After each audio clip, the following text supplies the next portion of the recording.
Hello, and welcome to Season 6, Episode 3 of Bell to Bell, an educational program created by the Chicopee Public Schools and produced and directed by our staff here at Telecommunications Department. Bell to Bell is a program designed to showcase all of the great things that we do in the Chicopee Public Schools with and for our students and staff. I am honored to be joined in studio today by Mr. Derek Morrison, the veteran principal of Chicopee Comprehensive High School. Derek, welcome. Thanks for coming in. Thank you, sir.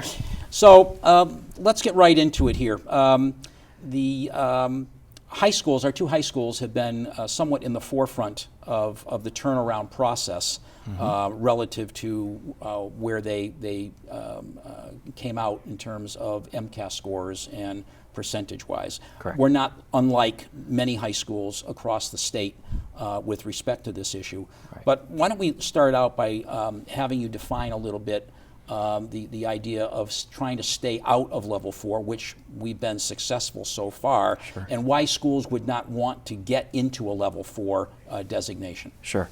Well, first and foremost, thank you for having me. Love to talk about all the excellent things that are going on here at Chicopee Comp, always. And the turnaround process for us at Chicopee Comp really began with a sense of urgency of where we were, about how we got there, about being vulnerable as staff members to maybe some things that we were doing that weren't effective over the years. As accountability has changed by the state about how we've been held accountable and about what it takes to teach kids the deeper levels of understanding, of higher rigor in the classrooms, of multi-step questions and answering processes and higher order thinking. These are things we had to take a really global look at, starting in professional development, faculty meetings, but really it all started with an understanding of this is where we are, guys and gals, and this is where we know we don't belong, and we feel like we're better than this. And building that sense of urgency was part of that first year for students, for parents and teachers and faculty members to understand that this is we're in a pretty unique circumstance right now. We could say that and make a lot of excuses as to why we're here, or we can own it and accept where we are and move forward. And that took some direction, that took some shift, that took a lot of support on behalf of the district, as you're aware, and also here at the school level to change some of the things that traditionally we have been doing since it seems like the dawn of time, as you introduced me as the veteran. But yeah, questioning why we do things just because we've always done them was a huge part of it. Yeah, and let me just say, and I'll reiterate what I said earlier, is that we're not unique, and you're certainly not unique in that situation. If you talk about education from a K-12 perspective, most people will say that high schools are generally the last to change for whatever reason that may be. So I think probably one of the benefits of being in a turnaround process is that caused a lot of self-reflection. Absolutely. And that kind of leads to the understanding that we have to change. Right. The world is changing around us. Our student demographic is changing. The way our students learn, that's changing. And so we need to be responsive to that and think up some different ways of how we're going to handle education within the 9-12 spectrum. So we're going to take a look at a couple slides here in a minute. I'd like to start with the first slide being the kind of the benefits of being in a turnaround plan. So if we can look at that one first. Well, I guess we're going to start, there we go, benefits of turnaround plan. So if you want to kind of talk the viewers through this, sure. That'd be great. You know, the first bullet point is CCHS, so Chicopee Comp's ranking. It says highest ever as the 22nd percentile. A school that's in intervention based on what the state says is any school that's under the 11th percentile, which is an intervention school. Back when this started, that put us at a level 3 standing and just knocking on the door of level 4. So this was a huge jump based on our turnaround from 8th percentile in 2016 to 10th in 2012, and then 26th percentile last year based off last year's scores. A huge growth, a huge improvement, and what we really needed to see, that a lot of the things we were working on were working.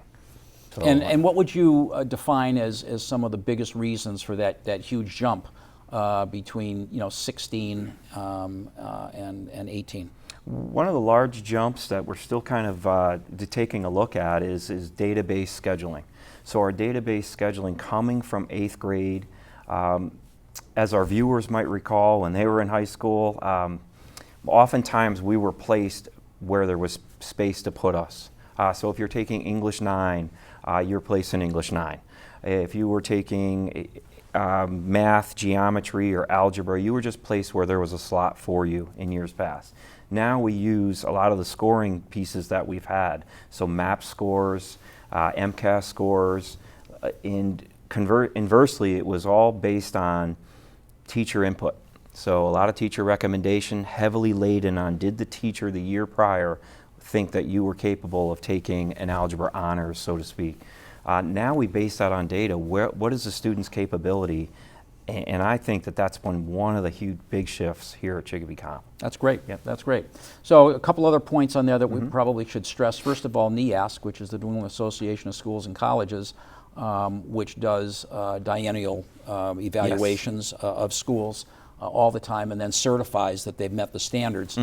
Talk a little bit about the 2020 goal. The turnaround plan let us kind of ran consistently with the NEASC standards. The new standards that have come forward almost fit so much of what we were doing with the turnaround that it made the process of self-reflection for NEASC that much easier. The work was done, the heavy lifting was done, and so much of it translated back and forth. So we're going to be in great shape come in for our visit next year, our 2020, in the spring of 2020.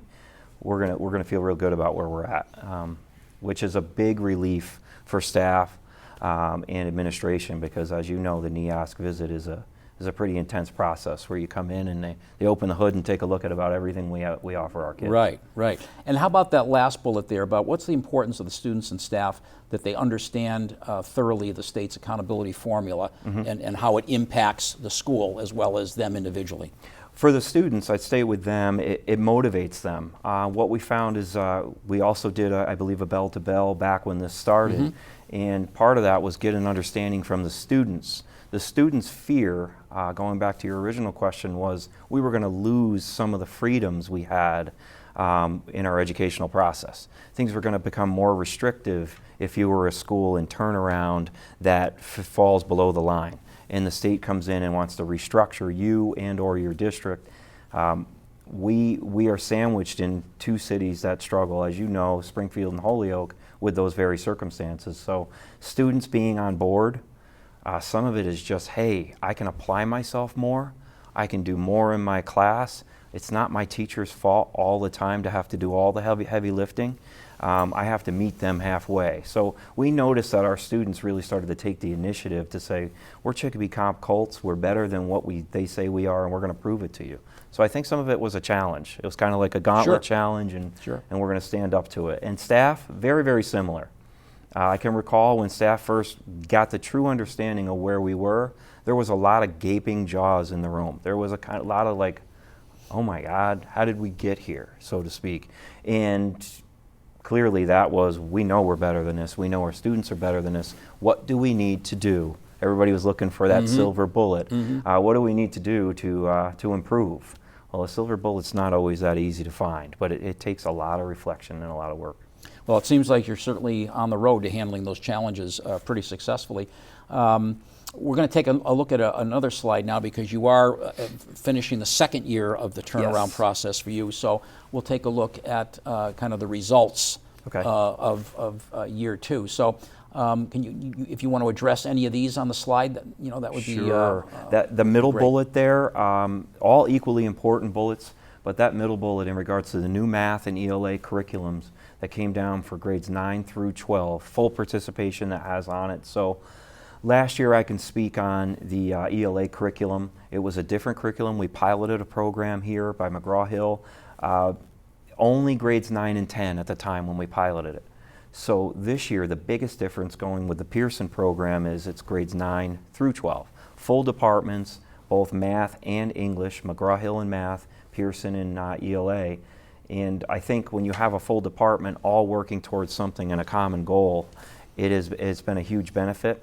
I'm sure there's some questions out there about what direction to go forward, but overall that has spelled for us every teacher is doing similar things, teaching to the standards, higher order thinking questions are built in, questions of the day are built in, summarizers are built in.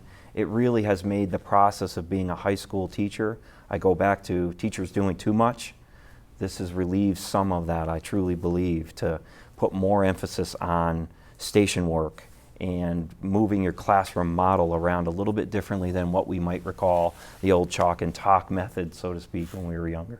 And certainly in the English language arts, it creates a consistency for a student who's moving from English 9 through English 12. Absolutely. And if they're taking sequential courses, then having one program that follows kind of the student Built-in through 4 assessments years that they're familiar seems with. to work much better, and it's probably easier to check for accountability and exactly where they are in the learning cycle as well. So great. All right, let's take a look. We've got, I think, one more that's kind of a continuation of this one, and I'll have you comment on these last couple.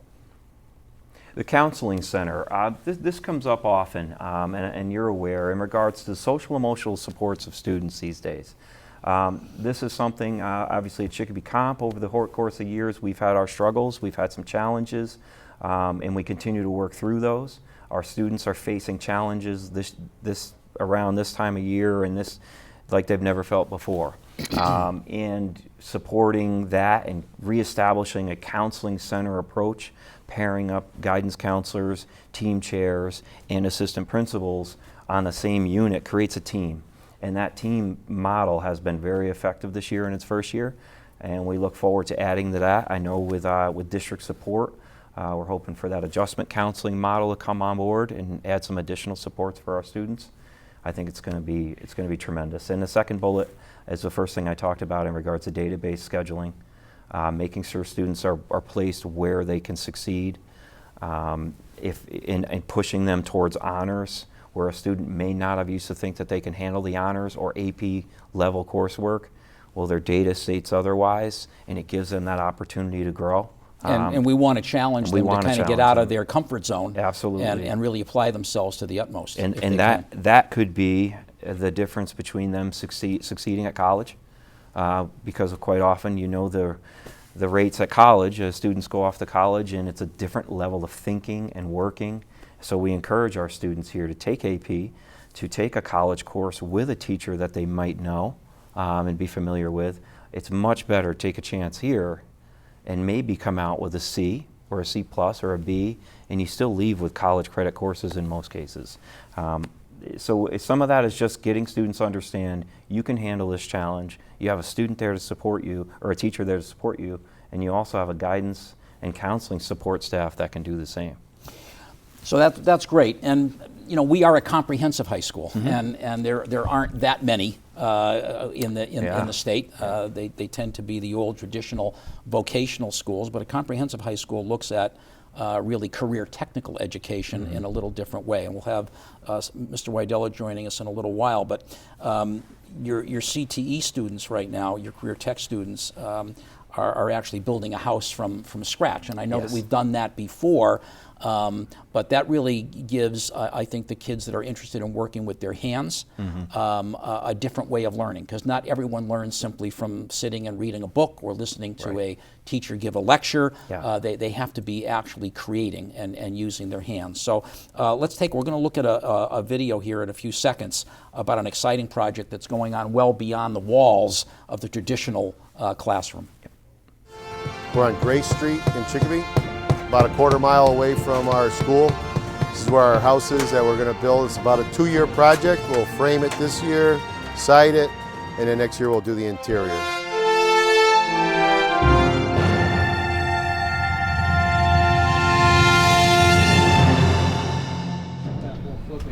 All right, so it goes like this. You got to measure from that way. And we'll cut an angle on that one. That's not a problem. There's enough siding to do here. We'll use all those pieces. how it's gonna go on. Yeah, but right to left. In 8th grade, I always, like my brother, he was an electrician and he did electricity here at Comp. And I saw what they did and like I saw the house and how he would always wire stuff. So I thought that was always cool. I didn't want to like copy him, so I kind of wanted to go a different route. Well, I always wanted to be a carpenter for some weird reason. I don't know why. It's just something about it. It's just fun. It's like you get to see cool views from the roof. And I don't know, I always wanted to be a carpenter. Even when I was like little, I used to help my dad. I had chose carpentry because it was something I wanted to do because my grandfather works in the carpentry field and I wanted to work with him. And I wanted to learn from the bottom to the top. I don't know, I like working like hands-on basically, like, and I wanted like to be able to build stuff and be like, oh, I built that. So like now even after high school, like years after, I'm gonna be like, oh, I built this house. We get a piece of property like this one. This one was donated through the city through tax accusations. And from there, we just demolish this house and put another house up on it. Or we get a piece of property that's tax delinquent and they purchase the property. And from there, they fund all the things through Polish National Credit Union. We started off in November of this year, well, of 18, we went into 19. They poured the foundation, framed this house. The roofing was subbed out. We didn't have the insurance to get up on the roof with our students, so we had to sub that out. Putting the J-channel around the windows today so we can get ready for siding on the wall and so we can get this house done pretty quick and get it all ready for somebody to move in. We're learning how to like use our materials, how to like, and learn how to like build like big things like this. So when we get into the field, like if we want to go work into the field, like when we get out of high school, we could go like work on stuff like this. There's so many variables that, you know, a regular contractor doesn't run into. MCAS, testing, assemblies, Spirit Week, fire drills, everything, you know, so there's so many different things that go into it. Okay, the educational goal that we are trying to achieve is to get them the experience on the job type training that they could go out in the field, get a career in this and succeed in it. So we're trying to get them at least proficient enough to be a starting position out in the field. All math, there's so much math, figuring out the angles, figuring out the length of things. Pythagorean theorems used all the time on this. You need algebra to be in this shop. This shop uses a lot of math. You need to know everything you can for math because there's a lot of adding up and subtracting and everything. Like for wood sizes, you need to know your wood sizes, so you got to know the multiplication tables and how to add your fractions and divide your fractions up and get the right perfect size pieces to put together. We're collaborating with electrical and horticulture. Electrical's coming in to wire the house. Electrical's doing the landscaping and stuff. I mean, yeah, horticulture's doing the landscaping.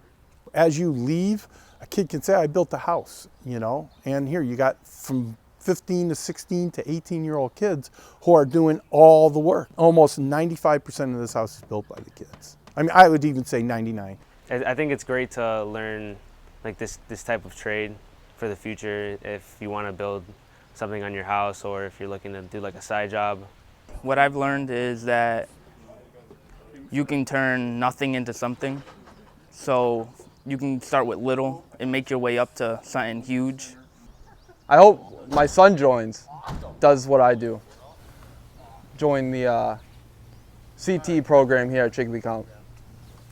So I'm very pleased to be joined in studio at this time by our 26-year Director of Career Technical Education, Mr. Ken Weidello. Ken, thanks for joining us today. Thank you for having me. That was a great clip. I watched that and I'm thinking to myself, well, that's better than watching This Old House on PBS. Certainly is. And I was really struck by how articulate the students were in terms of not only expressing their passion for what they do, but their interest. Why is it that they decided to take a carpentry pathway? And I think one of the students said, because I learned that out of nothing I can create something. And that's a lifelong learning goal that I think everybody should be able to express at some point in their lives. So talk to us a little bit, Ken, about how this program, the student building program, came to fruition. Yeah, what happened is we have a series of general contractors have formed a nonprofit corporation called Student Builders Incorporated.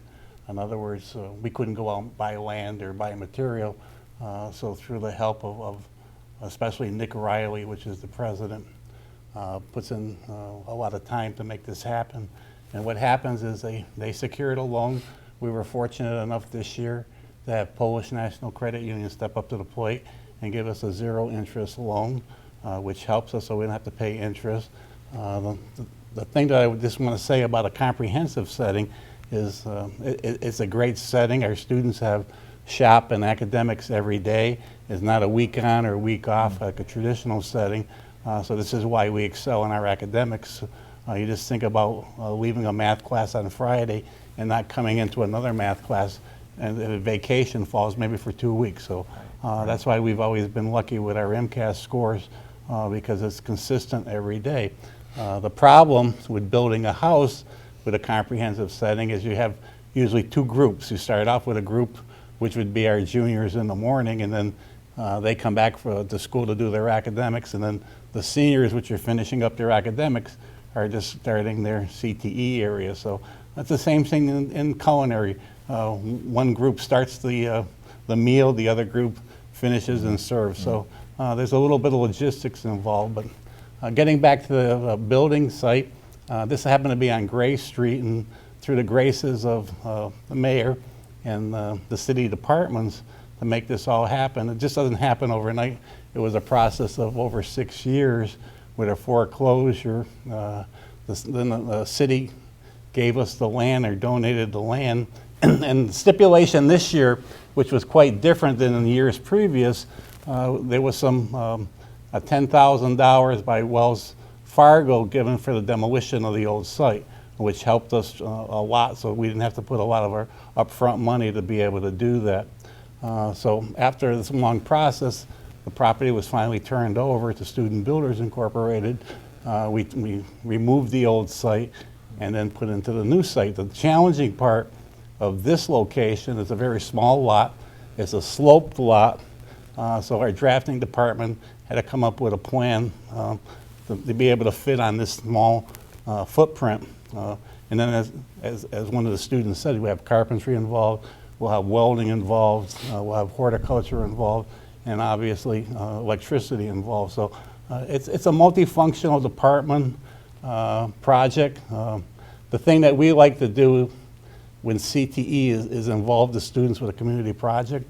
I was fortunate, I even hate to say this, 53 years ago to build a house when I was at Smith Vocational High School. And after 53 years, when I still go on Route 66, I take ownership of that house. I know which window I installed. I know which shingles and so on and so forth. So it's great for our students to be able to participate in some type of community project. So it'll live with them, as I said, for the rest of their lives. So it's a great experience. We take the competency that we learn in 9th and 10th grade and then actually go and put them into use in 11th and 12th grade. And I think one of the biggest takeaways that I had here was many people would maybe think, well, this only benefits the students that are taking carpentry, but you have so many other pathways that get involved from drafting that's creating the plan, and how do you handle a sloped a lot, and you talk about welding, and obviously the electrical students have their part to play, horticulture in terms of laying down the lawn and making sure that it's properly seeded and irrigated and all those kinds of things. So it's really a great, and we've been fortunate that we've kind of pretty consistently had houses to work on. But do you worry about the fact that maybe there's not an open lot coming or a building coming, and how do we think to the future of creating still a hands-on project where we might not have an entire full-size home to build? Well, actually, we've been looking at some other things, and after talking with you the other day, we're on the same wavelength, is that we're considering maybe as the lots dry up.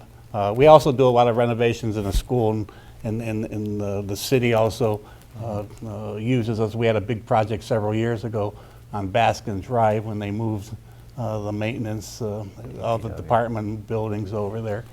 So there's always that segment of us doing things for the city. We're looking into possibility, and I know with your blessing, because you brought it to my attention also, is maybe constructing some tiny houses in the future, and then either donating them or selling them to different customers. So in other words, all the competencies that are needed for construction would be on a miniaturized size. So we're looking at a lot of different alternative ways. That's great. Yeah. That's great. So, I mean, building houses and these types of projects, that's one of the things that our CT students get involved in. But also from a national perspective, vocational or career technical schools from all over the country participate in something called Skills USA. Absolutely. And we've had a very, very successful run with students from Chicopee Comp that are participating, and even during my tenure of 15 years, I've seen the numbers in terms of participation really skyrocket from what used to be just a few students that would go to now sometimes 25 or 30 that are going to participate. Yeah, correct. So just talk about that a little bit, about what that is, and then we're going to be joined in a couple minutes by a couple of students who have actually participated in the process. Two fantastic students, I might add. But basically, it's a national organization, Skills USA, and then every state has a chapter, Skills USA in Massachusetts. And what happens is there's 8 segments or 8 districts in the Commonwealth of Massachusetts.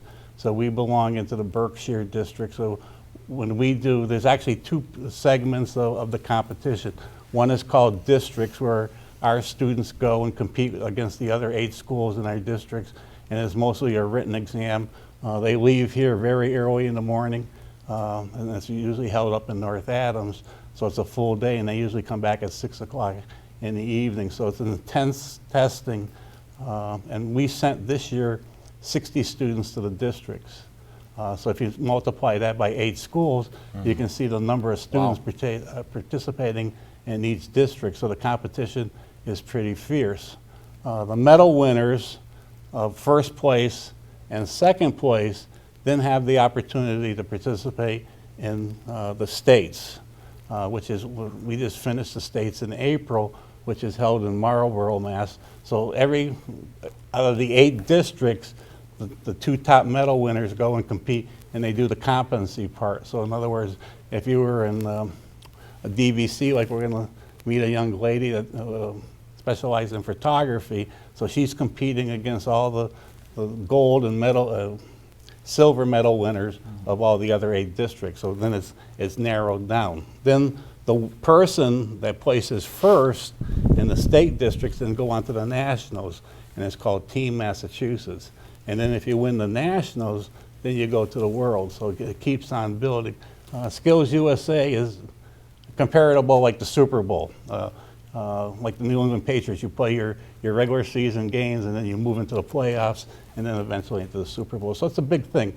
The thing that I wanted everybody to understand is just not going to compete. There's a lot of things, and I'm sure Angie and Susan will tell you more about it, of the things that they have to prepare to be able to be part of Skills USA. So it's quite intense. Well, I'm looking forward to meeting our 2 students. So we're going to pause here for a second and get them to come up and join us.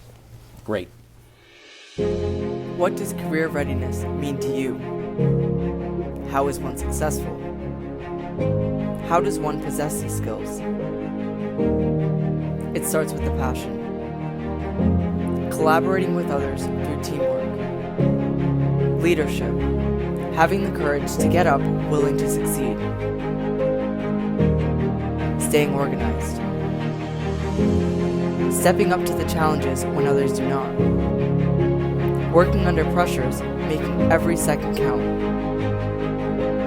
Taking risks. Being inspired.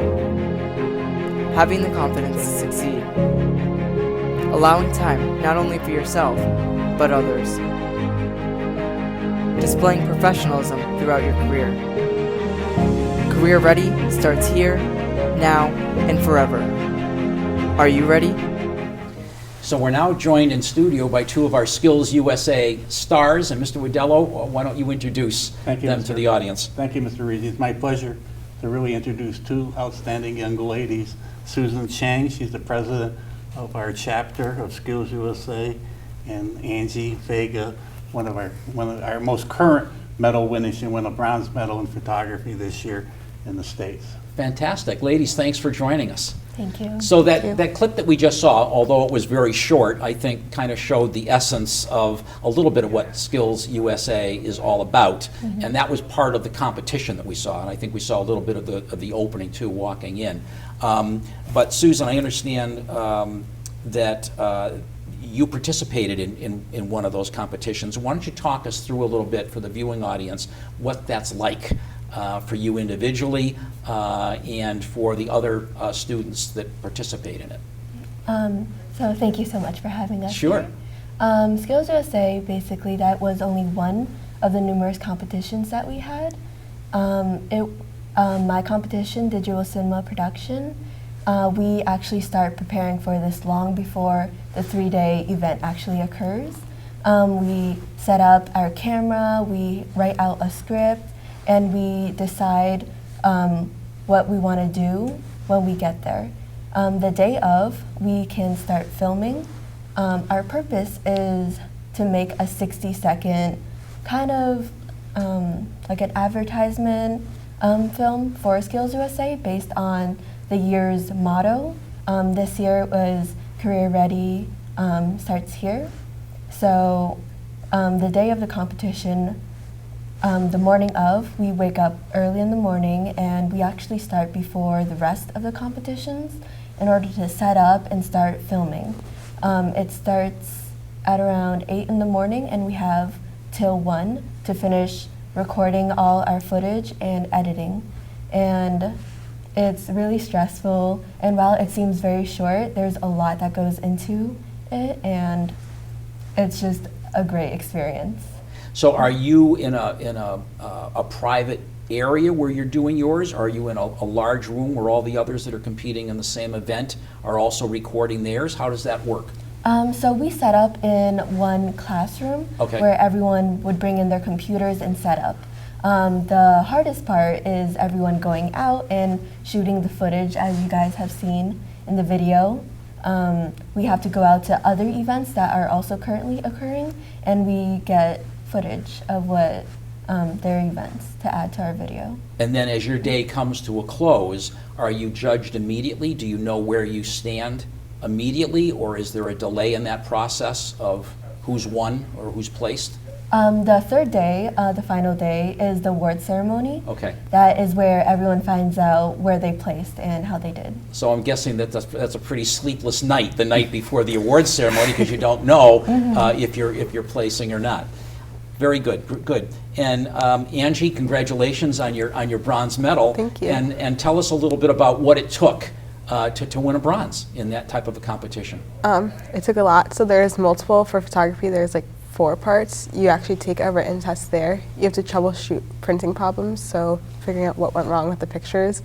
You have to take pictures there and bring your own pictures. So it took like a week to find pictures and edit them and make them perfect. And how stressful did you find the competition? Very. Very. So Yeah. you won the bronze at the state level? Mm-hmm. Okay. So you were competing against how many other students in the same pathway? There was 12 of us, so 11 other 12 of you. students. Okay. And how long did it take for that portion of the competition? Was that an all-day event for you Yeah. also? It was. Great, great. Well, I want to thank you very much, and I think you're 2 shining examples of what can happen in a comprehensive high school with career technical education and Skills USA being a great program. Just for the viewing audience, what are your plans post high school graduation at this point? So I'm going to be majoring in business in Hofstra University on Long Island. Congratulations, great school, great school. And you, Angie? I want to be a medical examiner. So Medical examiner. Yeah. Great, great, very good. Well, listen, I can't thank you enough for joining us. You've added a great deal to the program, and I'm sure the viewing audience got a lot out of it. Thank you so much. And Ken, thank you so much for, number one, all your years of service. Thank you. I know many of these things we talked about today were your babies. They were created by you, and can't thank you enough for everything you've done for CTE. I just want to thank you, but I just want to say I live the dream every day with dealing with students like this. And you've heard me say this 100 times. I have the best CTE students in the Commonwealth, so it makes my job very pleasant. So And I believe that is very true. So thanks again to all of you, and to Mr. Morrison also, who joined us earlier. So that brings us to the close of this episode of Bell to Bell. I do have a couple of announcements. Spring sports are in full swing, and you can catch up on our local teams by watching Chicopee TV on channel 191, or you can access a Vimeo on our Chicopee Public Schools website. High school step-up night on Wednesday, June 12th, at both Chicopee Comprehensive and Chicopee High School. So that's a step-up night for our incoming 9th graders. Chicopee High and the Chicopee Academy graduations, those are scheduled for June 6th. Chicopee Comp will be graduating on June 7th. So congratulations to both of you in advance. Also, the last 3 days of school this year, as a reminder, are half days. So that would be Friday, June 14th, and Monday and Tuesday, June 17th and 18th. Those are half days for students. And lastly, be sure to tune in again next year for year 7 of Bell to Bell. We hope that you've enjoyed this year's programs, and to all of you out there, have an enjoyable, relaxing, and very safe summer. Thanks for watching, everybody.